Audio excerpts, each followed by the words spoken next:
वल्लभा गिरिवरधारी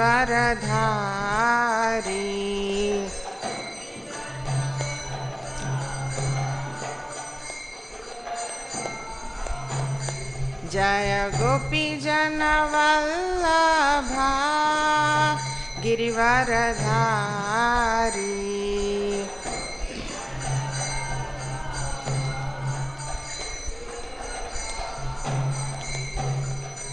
यशोदानंदन ब्रज जन रंजना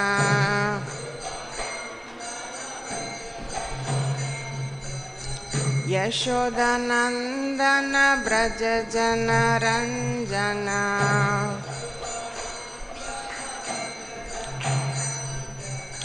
यमुना तीरा वनचारी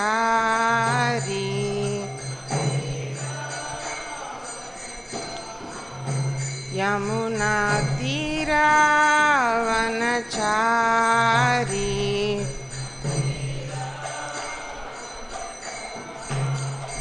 जय राधा माधवा कुंज बिहारी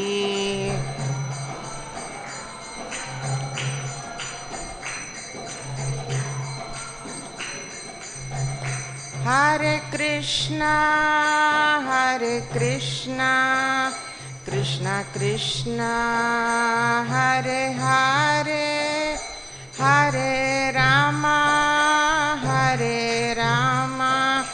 राम राम हरे हरे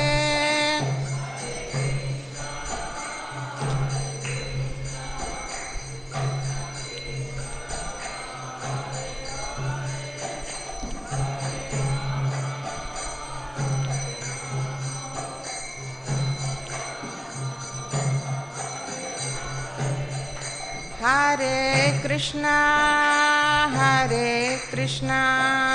कृष्णा कृष्णा हरे हरे हरे राम राम राम हरे हरे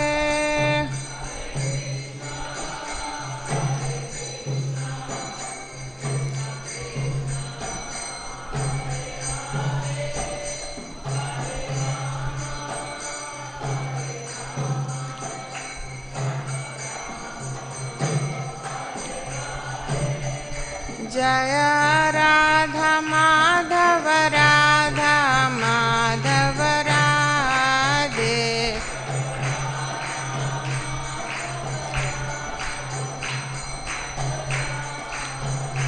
जय पंचतत्व जय पंचतत्व जय पंचतत्व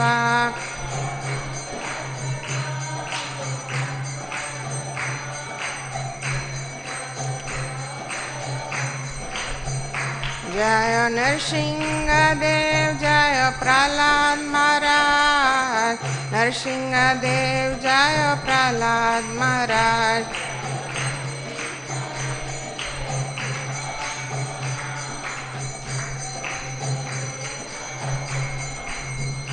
जय जगन्नाथ जय बालदेवा जय सुभद्रा देवी जय सुदर्शना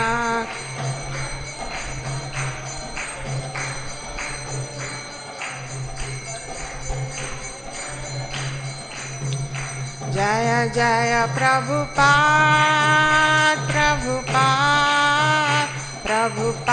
जय जय प्रभुपाद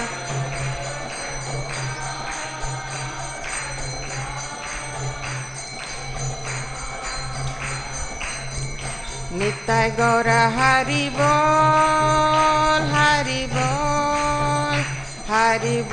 नित्य गौर हरि बोल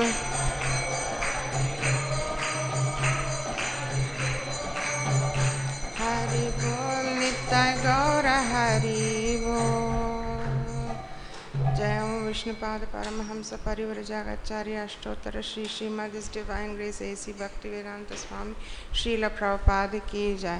ब्रह्म मध्व गौड़ीय आचार्य वृंद की जय। अनंत कोटि वैष्णव वृंद की जय। नामाचार्य श्री हरिदास ठाकुर की जय। प्रेम से कहो श्री कृष्ण चैतन्य प्रभु नित्यानंद श्री अद्वैत गदाधर श्रीवासादि गौर भक्त वृंद की जय। श्री श्री राधा कृष्ण गोप गोपीनाथ श्याम कुंड राधा कुंड गिरि गोवर्धन की जय। वृंदावन धाम की जय। नवदीप मायापुर धाम की जय। जगन्नाथपुरी धाम की जय। गंगा माई की जय। यमुना माई की जय। तुलसी देवी की जय। भक्ति देवी की जय। समवेत गौर भक्त वृंद की जय। टैगोर प्रेमानंदे हरि हरि बोल। All glories to the assembled devotees. All glories to the assembled devotees. All glories to the assembled devotees. All glories to Sri Guru and Gauranga. All glories to Srila Prabhupada. Om Namo Bhagavate Vasudevaya. Om Namo Bhagavate Vasudevaya. Om Namo Bhagavate Vasudevaya. Reading from Srimad Bhagavatam.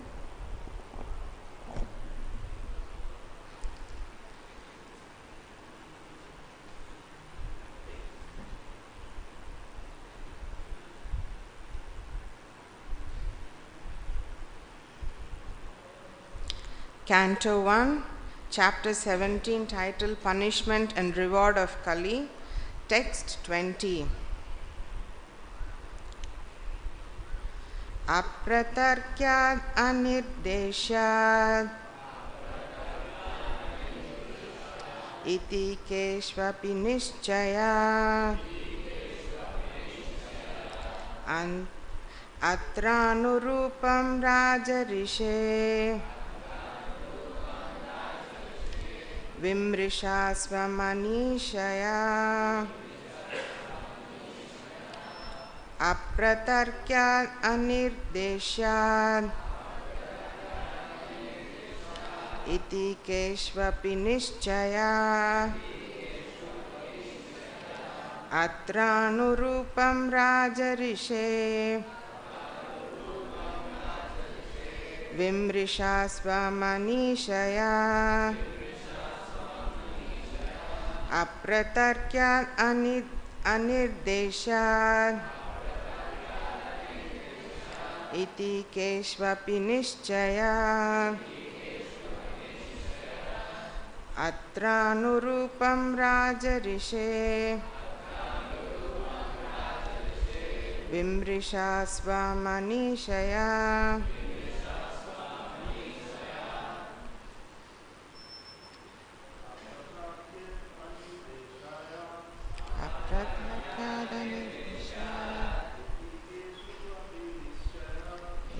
keṣv niścayaḥ atrānurūpaṁ rājarṣe vimṛśa sva-manīṣayā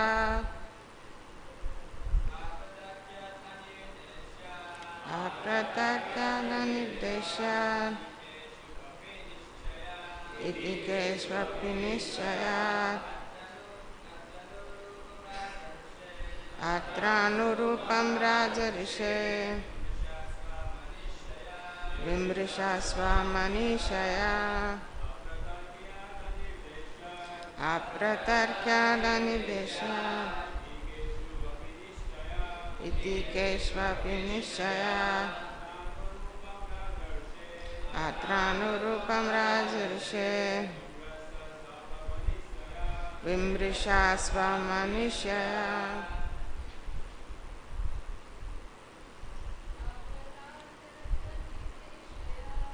apratarkyād anirdeśyād iti keṣv niścayaḥ atrānurūpaṁ rājarṣe vimṛśa sva-manīṣayā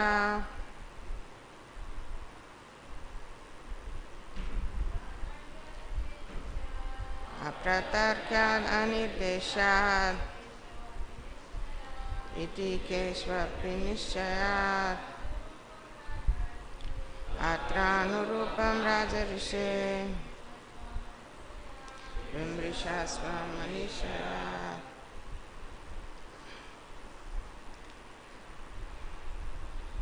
Apratarkyād, beyond the power of reasoning.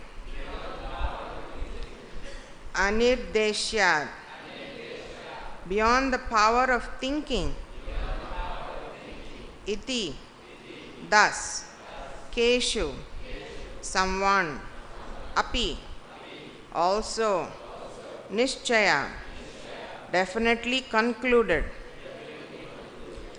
Atra, herein.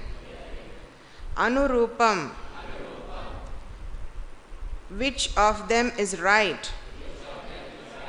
Rāja-ṛṣe, O sage among the kings. Vimṛśa, judge yourself. Sva, by your own. Manīṣayā, power of intelligence. Translation. Kindly repeat. There are also some thinkers who believe that no one can ascertain the cause of distress by argumentation, nor know it by imagination, nor express it by words. O sage amongst kings, judge for yourself by thinking over all this with your own intelligence. Purport. The Vaiṣṇavites, the devotees of the Lord, do believe, as above explained, that nothing can take place without the sanction of the Supreme Lord. He is the Supreme Director, for he confirms in Bhagavad-gītā 15:15 that he, as all-pervading Paramātmā, stays in everyone's heart and keeps vigilance over all actions and witnesses all activities. The argument of the atheist that one cannot be punished for one's misdeeds unless proved before a qualified justice is refuted herein, for we accept the perpetual witness and constant companion of the living being. A living being may forget all that he might have done in his past or present life, but one must know that in the same tree of the material body, the individual soul and the super soul as Paramātmā are sitting like two birds. One of them, the living being, is enjoying the fruits of the tree, whereas the Supreme Being is there to witness the activities. Therefore, the Paramātmā feature, the super soul, is actually the witness of all activities of the living being, and only by his direction can the living being remember or forget what he might have done in the past. He is therefore both the all-pervading impersonal Brahman and the localized Paramātmā in everyone's heart. He is the knower of all past, present and future, and nothing can be concealed from him. The devotees know this truth, and therefore they discharge their duties sincerely without being overly anxious for rewards. Besides that, one cannot estimate the Lord's reactions either by speculation or by scholarship. Why does he put someone into difficulty and not others? He is the supreme knower of the Vedic knowledge, and thus he is the factual Vedantist. At the same time, he is the compiler of the Vedanta. No one is independent of him, and everyone is engaged in his service in different ways. In the conditioned state, such services are rendered by the living being under the force of material nature, Whereas in the liberated state, the living being is helped by the spiritual nature in the voluntary loving service of the Lord. There is no incongruity or indebity in his actions. All are on the path of absolute truth. Bhishma Dev correctly estimated the inconceivable actions of the Lord. The conclusion is therefore that the sufferings of the representative of religion and representative of earth, as present before Mahārāja Parīkṣit, were planned to prove that Mahārāja Parīkṣit was the ideal executive head, because he knew well how to give protection to the cows, the earth, and the Brahmanas, religious principles, the two pillars of spiritual advancement. Everyone is under the full control of the Lord. He is quite correct in his action when he desires something to be done by someone, irrespective of the consideration of the particular case. Mahārāja Parīkṣit was thus put to test for his greatness. Now let us see how he solves it by his sagacious mind.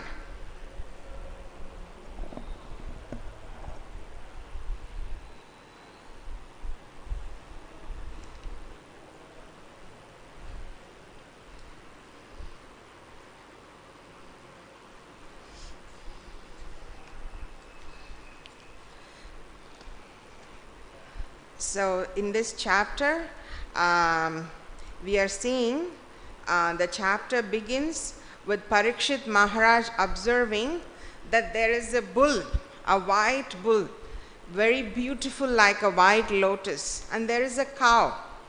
And these two animals, the bull and the cow, are actual representation of dharma and bhumi. Bull is represented as dharma is coming in the form of bull, and bhumi is coming in the form of cow. And there is a person who is dressed up very beautifully, very in a kshatriya way. He has a crown and jewels, and he is looking majestic. But what he is doing, he is beating the bull and the cow.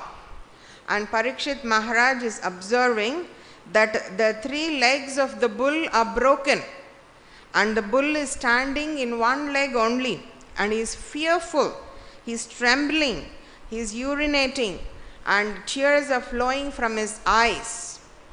And the cow is also beaten in the leg.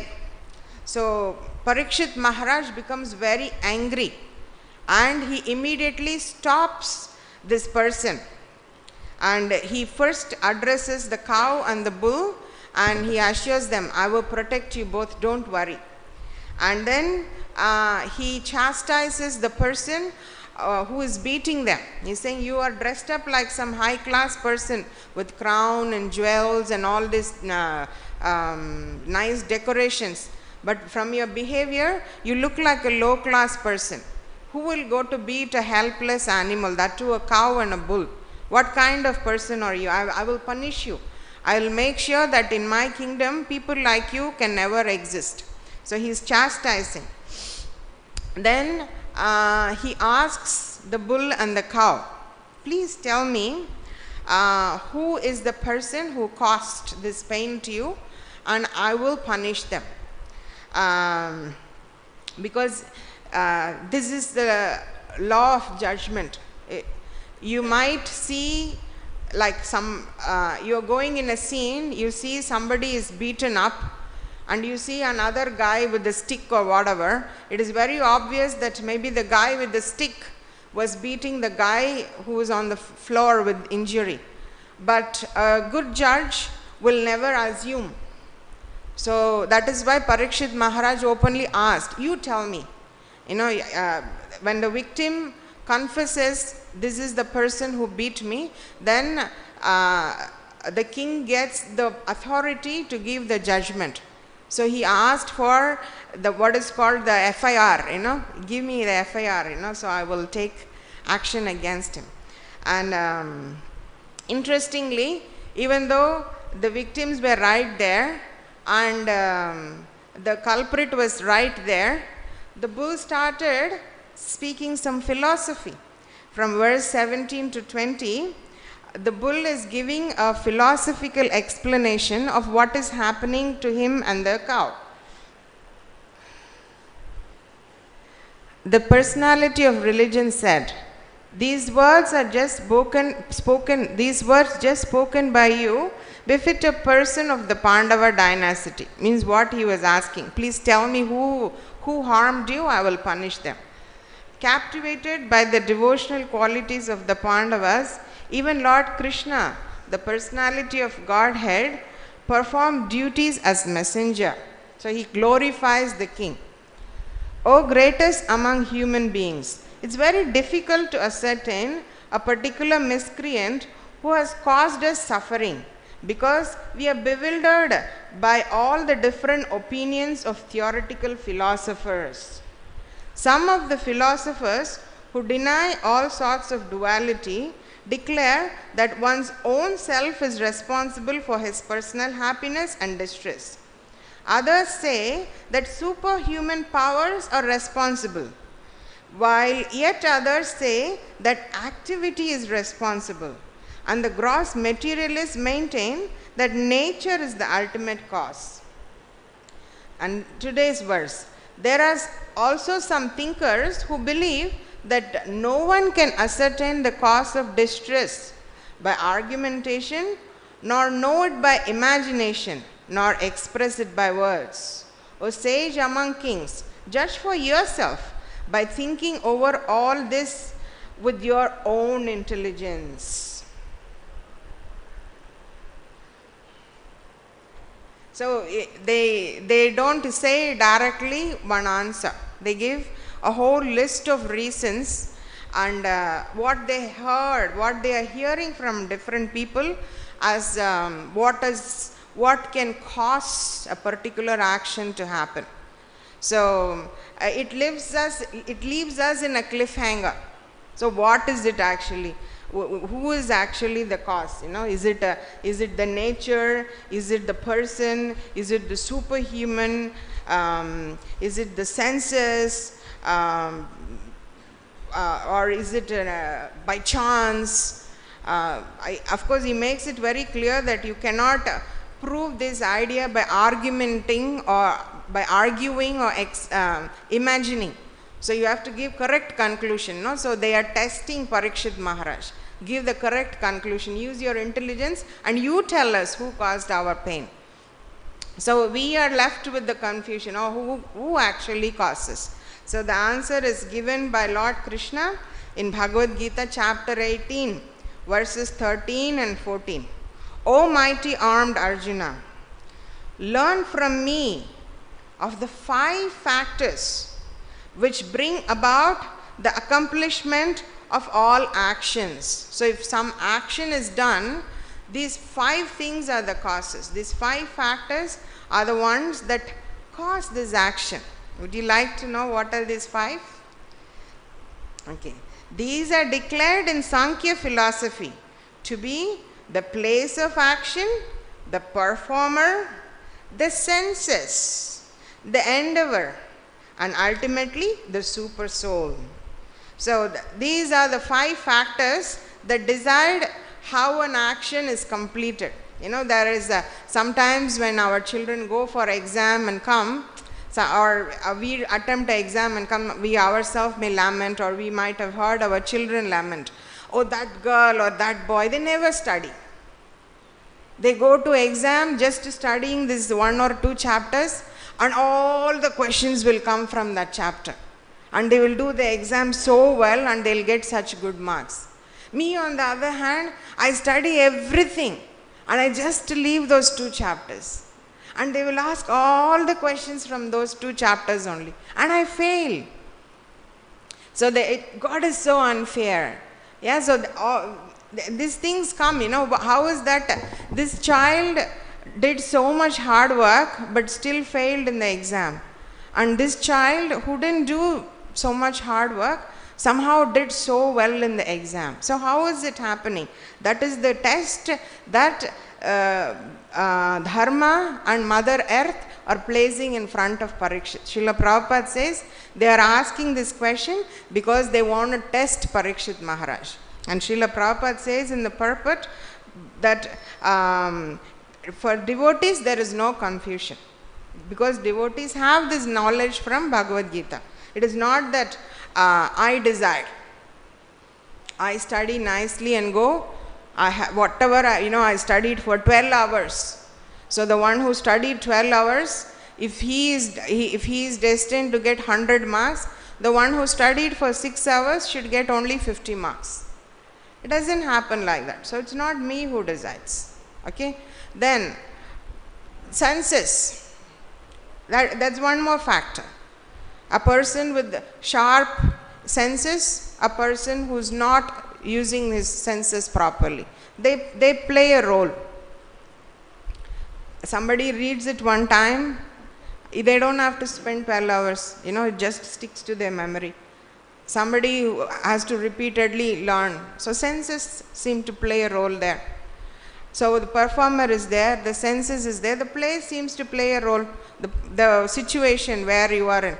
If a person generally provided with good facilities seems to have somebody who has a good peaceful atmosphere, seems to be having facility to study more, study better than a person who is, you have to cook and clean and wash and take care of sick parents and go to market and cut sabji, and then probably you're distracted in so many things that you're not able to focus. So the situation in which a person is placed, and the hard work, the endeavor, how much effort someone is willing to do.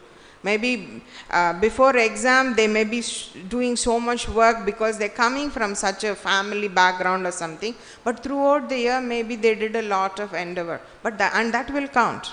That will count to something. And ultimately, when all of this don't factor in,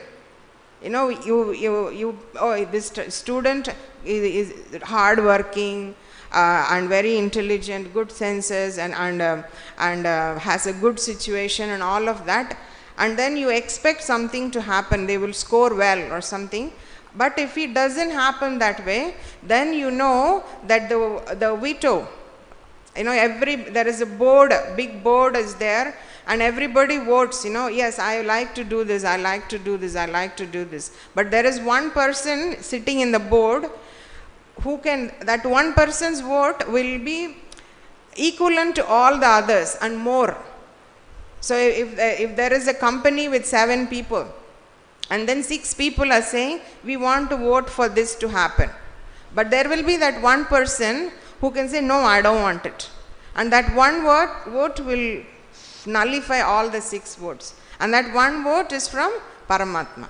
And he is the one who decides, actually, in spite of you doing all the other 4 factors may or may not have been favorable. But Paramātmā ultimately independently decides what will be your situation, how it will go for you. Paramātmā ultimately decides. And in this purport, Prabhupada describes the role of Paramātmā. What are the things Paramātmā does? Prabhupada says our body is like a tree, and there are 2 birds sitting on the tree. One is the Atma and one is the Paramātmā. So the fruits in the tree are karmic reactions. You do good, you get good result. You do bad, you get bad results. So that fruit is enjoyed only by one bird, which is the soul. But the Paramātmā is sitting there, he doesn't suffer. He doesn't go through this karmic reaction. He doesn't eat the fruits. He doesn't get good result for good action or bad result for bad action. He is just there as a neutral witness. So the first role is he is a neutral witness. He is seeing that the soul is in the body and the soul is doing different actions. And he is in many cases the only witness. Nobody else will see. There are people who escape the law of justice. You know, that somebody is murdering someone, but nobody is watching them. And then you can get away with that murder. The law, when you go to court, they will say, who was your witness? Do you have any video recording of this happening? Do you have somebody who witnessed it? Do you have some proof that these people had some enmity, that's why maybe he killed, you know? If you don't have any of this proof, they will say, oh, even if the judge knows that this guy actually is culprit, he will have no power to punish him. The guy can easily walk out. But there is one person from whom you cannot walk out. And that person is the one who actually saw you doing.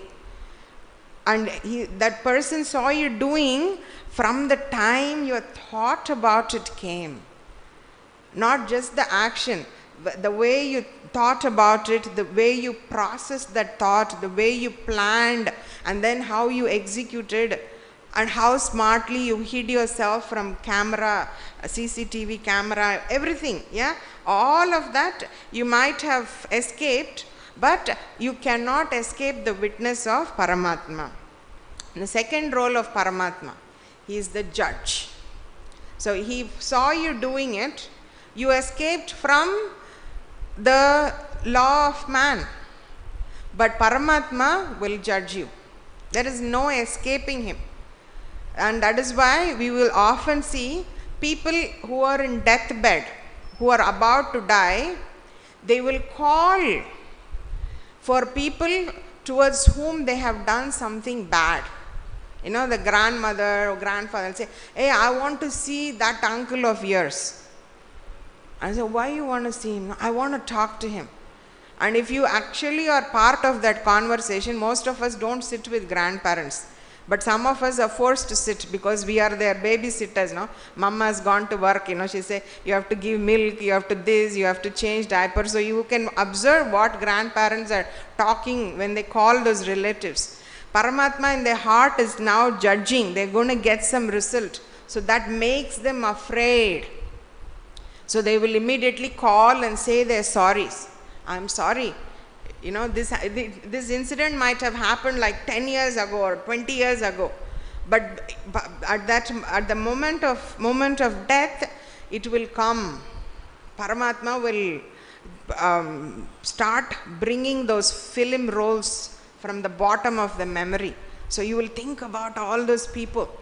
And then you will feel troubled. So your punishment started already before you left the body. So you want to confess. Whatever mistakes you did to one person or to in a public way, you know, there may, we have seen that people go on public record, you know, they call the media and confess. You know, many years ago I lied that I did this action on behalf of the government, you know, that we went to moon or we did this, you know. Now I want to confess because they're growing old. It is weighing on them, you know, the judgment is starting to act. And then you see them trying to remedy it. Some of them good enough will remedy, some of them will suffer, some of them will try to fight it. You know, they will go and they'll get this string, no? They'll tell to mantri, tantri, you know, please, I get all these bad thoughts, put some string so I will not remember those, you know. But what is basically happening is Paramātmā is starting to give out the judgment. And Paramātmā is the controller. That's the third role defined in the purport by Srila Prabhupada. And is controller because you cannot escape. You know, just because somebody chanted some mantra and gave you some black thread, or they put some kavacha in your neck or something, it is not possible that Paramātmā will let you go. It is not going to happen. He will catch you, and because he is the ultimate controller, all the different mantra, tantra and all are going to be waste. It will be of no use. And then the movie starts to play. And all the memories start to run. But when you are dying, at that time, the whole life runs in front of your eyes like a movie. And you repeatedly see, oh, I did this, I did this, I did this. Even things that you don't remember now consciously. At that time, it will run like a movie. And predominantly, whatever is in your movie, predominantly it is chanting, reading Bhagavatam, associating with devotees, cooking for deities, serving Tulasi Devi, serving devotees. Predominantly, if that is in your movie role, there is a good chance that when the movie stops, you will stop in some devotional activity. Your consciousness gets fixed there. If predominantly, if your life has been nonsensical, lot of time spent on movies, illicit sex, gambling, intoxication, predominantly your life is like that, there is a big chance that when the movie role stops, you will stop in one of this nonsense. And yam yam vapi smaran bhavam, whatever you think in time of death, that is the body you are going to get. So you stopped at if your movie role stopped in a nonsensical place, illicit sex, yeah, stopped there, then you will get a body of a monkey, super illicit sex, pigeon, super non-stop sex life. Yeah, you will get a body that will help you enjoy your life in that way. And if your movie role stops in a devotional activity, you get a body that will facilitate performance of that. So he is absolute controller. He is not going to let go of you. Not because he doesn't have the power, but generally he doesn't do. Generally he doesn't do. Where does he do then? To whom does he make things different? Paramātmā? Yes. Only for in the case of devotees. And when you are performing devotional service, Ajamil, throughout his youth, very good devotee. And then he came in touch with the wrong kind of woman and he forgot. So from his early 20s all the way till he was 88 years, all nonsense, all nonsense. 68 years of his life, he forgot Krishna completely. But Krishna will never forget you. When you have performed that one bit of devotional service, Krishna never forgets that. So even if the movie is running in front of your eyes, you see Yamadutas coming and standing in the room, you know, they don't come and immediately pull you with the noose, you know. They come and they start hovering around and people freak out. Yeah, it's like somebody is there in the room, you know. Then people, then what do? We call the doctors. Say, I don't know what happened to my grandmother. She's just blabbering. And then what will doctors do? Injection. That's all, Mataji, Prabhuji, we can't do anything. They've lost their mind. No, they didn't lose their mind. They're observing a reality you are not observing. And then what happens? They put you in a sedated state. So you may be screaming, yelling and all, but nobody is hearing because it is happening in your subtle body level. And then they will hover around threatening you. Full on fear will come. They won't come, they won't talk, they'll give you a sense, now we are going to attack you, but they won't come. That is the most torturous kind of thing, right? So they will, and if you are a devotee, they can't do that. Because Krishna has said, my devotees will never perish. I will not make promise because I try to break my promises. So Arjuna, you make the promise. You tell that my devotees will never perish, because when my devotees make a promise, I will keep it. So when devotees are there, you will see that Krishna is there. Vishnu Dutas come. Even if they have spent a good part of their life going away from Krishna consciousness, that devotional service they practice at some point in their life, Krishna will remember it and Krishna will bring them back. And that is the job of Paramātmā. He gives that soul that opportunity to remember him in the correct time, and gives the appropriate birth where he can continue his devotional service. Even if you did 1%, that is not lost. You know, you might have studied all the way up to PhD, but when you come to your next birth, it's 100% lost. But when you perform devotional service, even if it is just in the level of ABCD, very, very small, that is never lost. And Paramātmā will give that credit to you, and in your next birth he will give you an opportunity that you will continue your devotional service. So these are the roles of Paramātmā as explained in this verse. And ultimately Prabhupada also says that that Parīkṣit is being tested by dharma and bhumi. So you tell us, use your own intelligence and you decide and you tell us. Whom should we be blaming for our suffering? You tell us, like that. And the next question that obviously comes to our mind is, why do devotees do that? Why couldn't the bull simply say, hey, you're seeing he's standing with a stick, I'm with a broken leg. Is it not obvious this guy beat me up?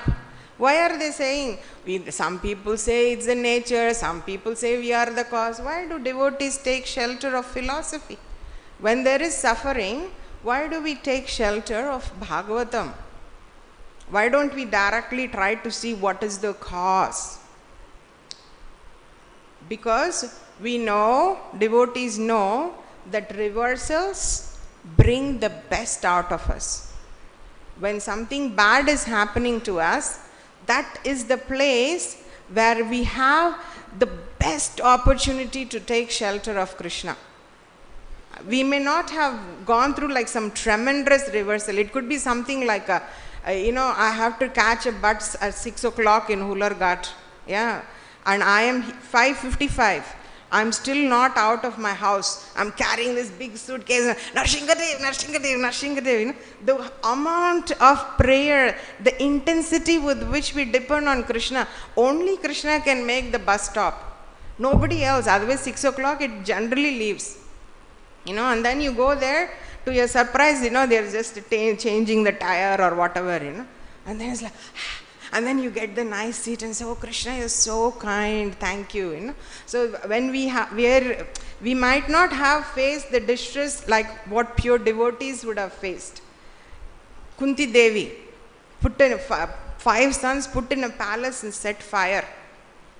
What a torture for a mother, no? Constant fear, poisoned and thrown into river. The daughter-in-law humiliated in public. We never face any of that, Maximum is like somebody shouts at us, or we lost some money, or we have some poor health. We never actually taste the reversal condition. But even those small situations, we can see that we take such intense shelter. When we take shelter of Bhagavatam, that is our way of taking shelter of Krishna. That is why we speak philosophy. If somebody says, oh, it's so bad, Mataji, that it happened to you, say, yeah, I know this person is so bad. This is the person who caused it. Devotees will never do like that. Say, Krishna is very kind. I deserve something much more. Yeah, Srila Prabhupada's favorite verse is the prayer of Lord Brahma, no? Tattenu kampam susamikshamano. Bhunjana evatma kritam vipakam. Hritvag vapurbir vidata namaste jiveta yo mukti padesa dayaba. This is Prabhupada's favorite verse. When you are facing a reversal, when something bad is happening to you, instead of doing the blame game, when we take shelter of Krishna, Hritvag vapurbir, with our words, with our deed, with our mind, with everything we surrender to Krishna, then attaining Krishna becomes our birthright. There is a father and there is a son, multimillionaire father, and he has a son. So when the son, as long as the son remains son, automatically at some point he will become multimillionaire also. Similarly, as long as we take shelter of Krishna with our mind, body and soul, pure devotional becomes our birthright. Just like a son gets the right to father's property, pure devotional service becomes our right when we take shelter. So that is why it is not only for testing Parīkṣit Maharaj. The bull and cow, they are speaking philosophy because that is a natural thing to do. Devotees, they don't just blame this one, that one for their misfortune. They simply say, there is a reason behind it. And when we take deep shelter of Krishna during such suffering, we grow spiritually. So that because Dharma and Bhumi are Vaishnavas, they are showing by example. That is how we take that is what you do when you are in trouble. Don't play the blame game. Take deeper shelter of Krishna. And of course Parīkṣit Maharaj will understand, he will pass the test, we will see, and he will chastise Kali and all. But for us, the main takeaway is, let's not do the blame game. Yeah, we need to take, when there is reversal, when there is suffering, we need to take shelter. That's the main takeaway for us. Thank you. Grandharaj Srimad Bhagavatam ki jai, Srila Prabhupada ki jai. Any comments or questions? Prabhu and then.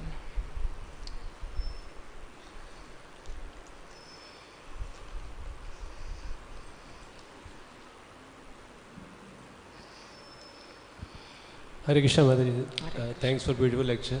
My question is when devotee take Harinam and all do these also devotional activity he is doing. So as we listen and in the classes and also scriptures says when taking Harinam your all past sins destroyed. Even Krishna says when you take shelter of me then I will destroy your all past sins. So such a devotee who is taking this Harinam and all doing this devotional activity. So at the end of his life, when this movie will go on, because all past sins destroyed, or all his past deeds, but bad things he has done in his life or previous life. So it will come or not come, because destroyed maybe. So I heard this from Janani Vas Prabhu's class. I don't have a reference for it. I heard Janani Vas Prabhu say that when devotees are leaving their body, for them it is like sleeping and waking up. They don't even know that there was a change of body. People around them may be crying, and then there may be funeral and burial or burning or whatever. But the devotees won't even know that they are dead, because their life is 100% Krishna conscious. For them it was just sleeping and waking up.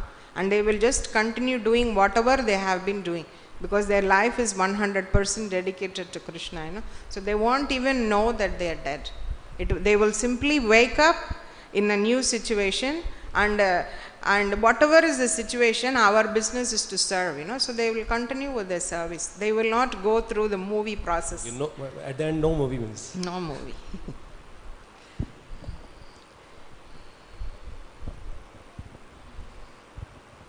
Hare Krishna Mataji, thank you so much for your class. I want to ask you I have two questions, if it's possible. The first one is about in the end, one of the functions of Paramātmā is he is the controller. But my question is in which level? In which level? Because in the end we can see good things, bad things, everything is in that direction to approach to Krishna. It's looks like if it's like this, nothing is bad in this concept, because if Krishna is the supreme controller and he is the last word to take the decision, that means even bad things also is accepted for him. Or this is my question, in which level he is the controller of the actions? Where is your freedom? When we are talking about non-devotees, our karma is like our bank account. Yeah, I have some $10,000. Okay, so Paramātmā is like accountant. So if I say I want to buy a car, so Paramātmā is going to check. Oh, car is $3,000. He has 10,000. Can he get it? Yeah. If you have 10,000, you can get a 3,000 car. So he will sanction it. Yeah, I have $2,000 and I want $3,000. Can he get it? So he will not sanction it. So you need to proportionately change your desire to something that fits your budget. So as far as karmis are concerned, he only sanctions based on your karmic reaction. You did good, you will get good result. You do bad, you will get bad result. But when it comes to devotees, somebody becomes a devotee because they are blessed by a devotee. Nobody can become a devotee because they read Bhagavad-gītā. Nobody can become. Of course, you read Bhagavad-gītā, but what actually is happening to you is you are coming in touch with Srila Prabhupada. And because you are taking shelter of Srila Prabhupada, who is a pure devotee, then at that time, the pure devotee is the boss. He has unlimited amount of money in bank. And the accountant has nothing, no saying at all. Then you can derive any benefit you want. Whatever is needed for your devotional service will all come to you. The devotee may be in a situation where he doesn't have food to eat one meal also. Or devotee may be given thousands and thousands of dollars and he'll have big power and fame and all. Both situations will be there. And it is not because of their karmic reaction. It is because they are empowered by the pure devotee. Srila Prabhupada is controlling your account now. You want to preach, you will get all intelligence, facilities needed for preaching. You are trying to do nonsense, Prabhupada will stop you. It will not happen. Something will block you. So at that point, it becomes very personal. It becomes, one time Bhaktichar Maharaj was telling that he saw Ishopanishad cover, the book cover, and he took it to Prabhupada and he asked Prabhupada, in my heart, Krishna will look like this, because that's a picture of Paramātmā form, 4 hands like that. So he asked Prabhupada, in our heart he looks like this. Prabhupada says, yes, this is Paramātmā form, but in your heart he's in Shyamasundar form.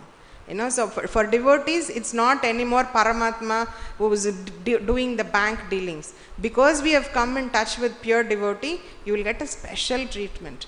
So you will get unlimited facility for doing your devotional service, and anytime you try to do nonsense, he will personally make sure that you don't do it. And he cares for you in that way, because Prabhupada now cares for you. Not because we deserve that credit, but because one pure devotee has recommended us. We have taken shelter of him. Yeah? You understand, Prabhu, Paramātmā's so room? much. It was so good explanation. Thank you. Thank you. And the second one is like, when I was reading before this history about how in the Srimad Bhagavatam you can see in many situations how the devotees never protect themselves. For example, now the bull never makes some kind of directly accusation, like was him. Like he said, maybe it's my karma, maybe it's the dharma, maybe it's the time, maybe it's Krishna desire. And also this same situation happened with Chitraketu Maharaj. When Parvati chastised him, he said like, okay, no problem. And Lord Shiva said like, this is the beauty of the pure devotees, like they don't protect themselves. My question about this point is like, how we can develop this practically in our life? What is the sincere mood? Like in the direction, so many times the mind say like, I didn't make this, but was for him, or was for them, but many times also is like we judge ourselves. Like, no, because I don't have the capacity, because I am not pure devotee, I don't have Krishna desires. My question is, this kind of accusations to others is in the same level of accusations of yourself, or for example the devotee can understand like, no, it's my responsibility, but this is also false ego? You can understand my question? I don't speak so much English, I'm sorry. Yeah, so where do we draw a line? Where do we do action? Where do we let Krishna take the step? When should you be acting? When should you know that, oh, this Krishna has to take care? Is it something like that? It's more in relation, like when you say like, he is the responsible, what is happening with me? This is clear, like you cannot adopt this position, no?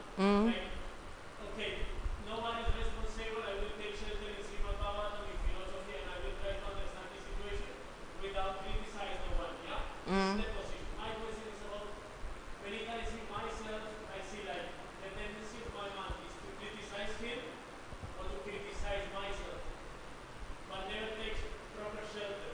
Like it's always to try to find some responsible of the situation.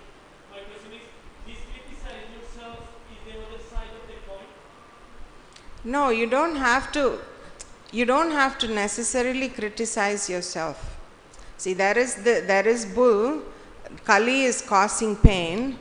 The bull doesn't have to necessarily take some blame.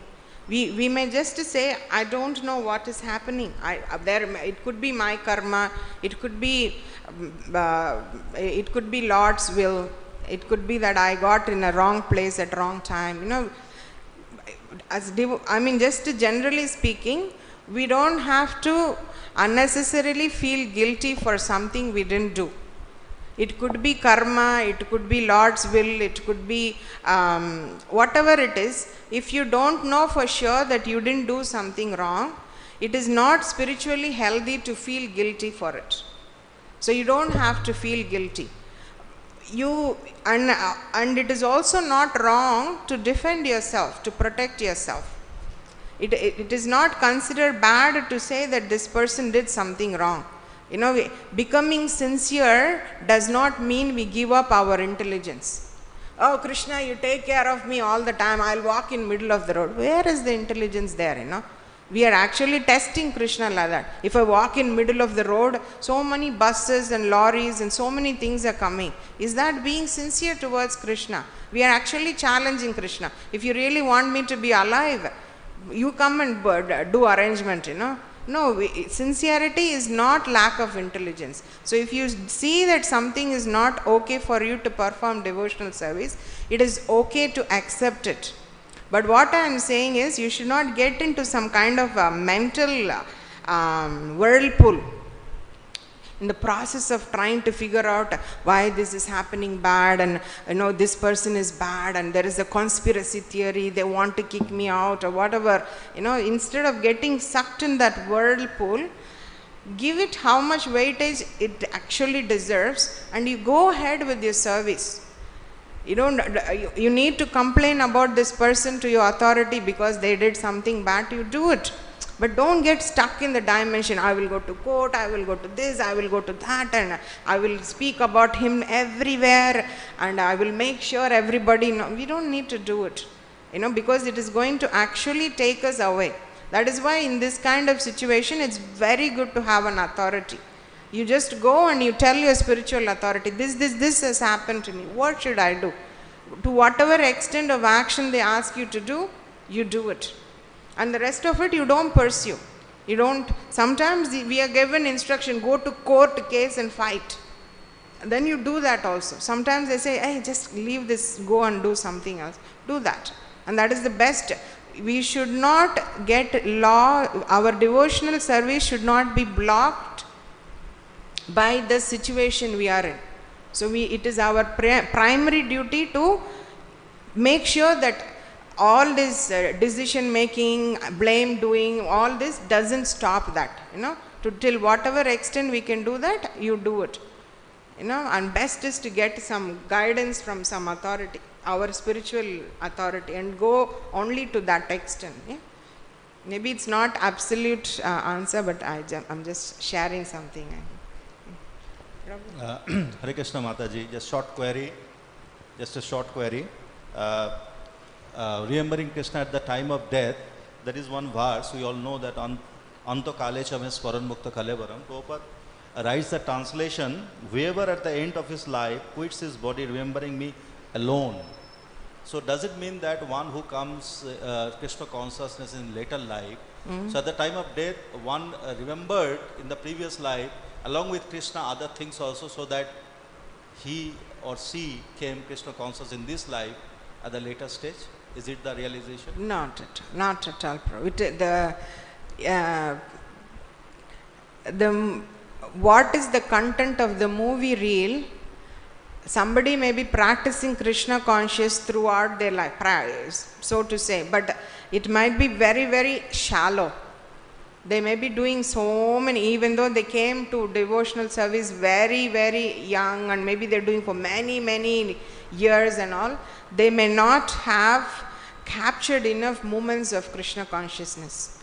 And somebody who served Krishna for a very short period, they might have so intensely performed their devotional service that their movie film will be filled with Krishna conscious memories, you know. So it is not, Krishna consciousness is not, bhakti is an independent process. It cannot depend on the age of your body or your knowledge or your wealth, you know. Nothing of that can actually impact bhakti. Bhakti is it's coming from blessings of devotee. So that is the only thing that it can impact. So more sincerely you are serving, more blessing you get, more powerful your devotional service will be, and the movie will be having lot of impressions of those powerful devotional practices, bhakti moments, you know. So time or age has nothing to do with the... So it means that remembering me alone depends on the intensity. Tibreno bhakti jogena. Yes. Does it that? Yes, yes. So intensity, tibreno bhakti jogena. Yes. So here is written, remembering me alone. Yes, yes. That's not... Thank you, Mataji. Your explanation is excellent. It's amazing. Just love them. Thank you.